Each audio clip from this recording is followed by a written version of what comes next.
Hello and welcome. I'm Vishnu Swami. I'm known as the Maverick Monk.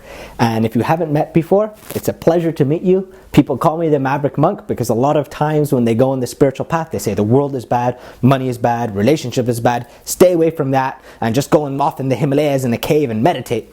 And I say real spiritual wisdom is not about dropping off of the face of the earth. It's about dropping back to earth. What I mean by that is that I think that everything you do in life can be a spiritual process that will lead you to enlightenment. I think the idea that you have your material life here, your spiritual life here, your business over here, and you kind of compartmentalize them and don't let them touch, I think that's ineffective and will not help us advance spiritually, but will also not help us in being effective. So I want to share with you in this video something that I found very beautiful. There's an exercise that I teach in some of my courses and some of my classes, which is called the offering up exercise. And I had just an interesting experience with that exercise when I was working out a couple days ago. So I want to share you the experience of that exercise and kind of share you how to do that exercise so that you can get the benefits and get helped out with this. So what the offering up exercise is basically before you start anything, you say, "Oh my Lord, oh my beloved, oh my divine." This takes into account that if you're doing this exercise, you probably have some kind of relationship with a higher spirit or a higher being or something which is greater than just the physical reality. And if that's something that you don't really believe in yet, that's totally cool. Watch some of my other videos, I'm sure you'll like it. And this exercise still works even if you don't believe that there's a higher spirit or a higher God or a divine being that is present with us all the time. And later on I'll explain why that is. But basically, before you start, you say, "Okay, my beloved, my dear," because there's different types of relationships you can have with the divine. And the relationship which I believe is the most powerful, the most beautiful, is an intimate, loving, sweet, passionate relationship with the divine, which you can have in anything you do. And that's really exciting because it kind of like empowers you and inspires you in your activities. So before you start anything, you say, "Oh my beloved," and you say whatever name it is, "I offer this activity onto you. I'm not doing this for me. I'm doing this for you." And you kind of just have that intention, set that in yourself, and then you start doing whatever you're going to do. Now, I'll tell you my experience. I was at the park and I was going to do exercise and a bunch of different exercises. And it's not just meditating and yoga. I also do push-ups and pull-ups and stuff like that. Yes, monks do that because they work.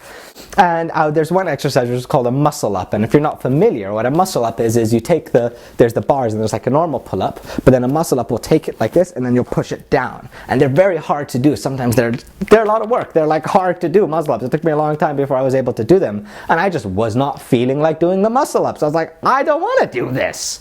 But then I kind of remembered the offering up exercise. I'm like, okay, let me practice a little bit about what I teach, right? A little bit, and let me try that. So I said, "Oh my beloved, I offer this onto you." And what happened was what was supposed to happen. It was just, I guess I got to experience it, which was really good. What happened was I realized that now doing that exercise wasn't about me. It wasn't a selfish activity. It wasn't just because I wanted to exercise or my body, or it wasn't about me. Now it became selfless. Now it became an offering onto someone else. And because I don't know if you've ever noticed with people, they'll be like really enthusiastic or really eager to be able to help someone else more than they will be to help themselves. That happens a lot. It's just kind of inbuilt into our human nature to get inspired and enlivened by giving. So if we can take that principle and say, okay, now I'm going to be inspired and enlivened in giving this activity to someone else, then it gets empowered.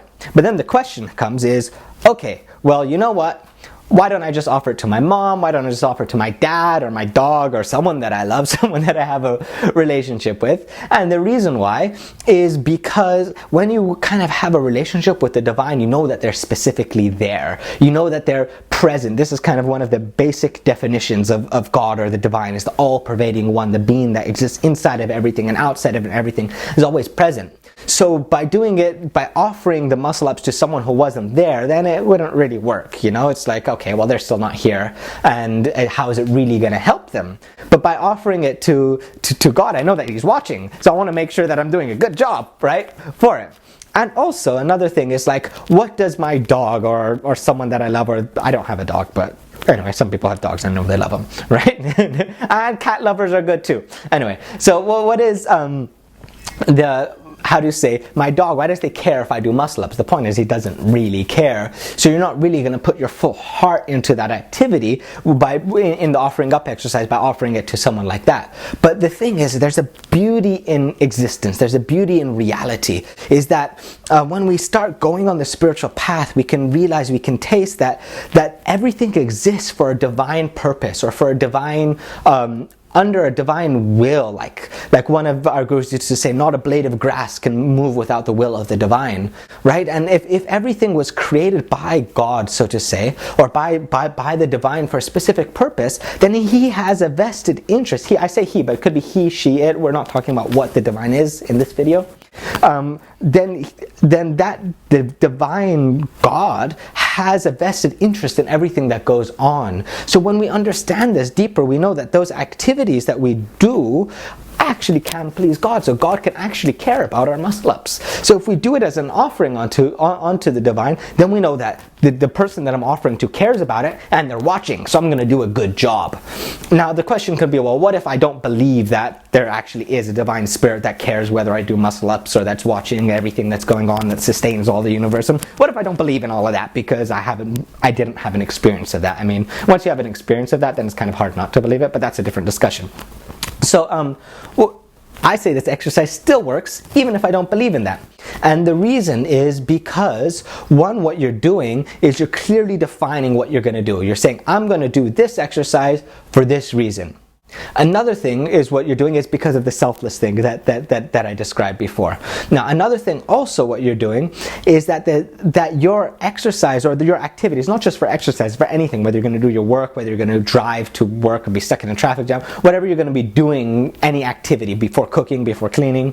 So another thing that you're doing is that now this becomes a spiritual practice. So you're going to take that seriously, because when you're connecting with God, when you're connecting with a divine being, now this is serious stuff. It's not just some weird exercise in the park. This is something that's actually part of your enlightenment. Part of this is like something that's going to be connected all of eternity. It's not just an isolated event. So you're going to put your heart into it to do it nicely. And then also, if you study meditation, right? Meditation is like a clear focus where we take everything else disappears and we completely focus into that activity, focus into that action fully. So you sit and just completely zone out from everything. So by doing that, then your exercise or your activity, once you've offered it up, that becomes a spiritual practice. So that becomes your meditation.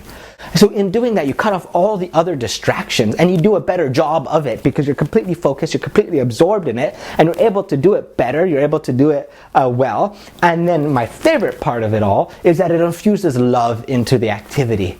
Human beings, we want love, we want connection, we want relationship. That's kind of what defines who we are, is we're always looking for love, connection, relationship, family, connection. So if we understand that there's a supreme divine being that exists everywhere, that we can connect with at every moment, then what we're doing is, oh, I'm doing this for you. Now this activity is an offering love, it's an offering of connection and relationship, and then we can increase and enhance that relationship and enhance that connection, and therefore we do it better, we're happier when we're doing it, we get better results. So if God doesn't even exist, at least we did a good freaking job of whatever we were going to do. It has a clear beginning, it has a clear end, it's clearly defined what we're doing. We have meditation-like focus, and it also becomes a process of enlightenment, which is, if I tell you really honestly, that's what I care about most. There's effective action, there's doing stuff in this world, and there's enlightenment. I like both of them, but if I had to pick one, I'd pick the enlightenment. But good thing we don't have to pick one, we can have both. We can be effective in what we do, and we can attain enlightenment. So if you like this, if you wanted to, if this was good,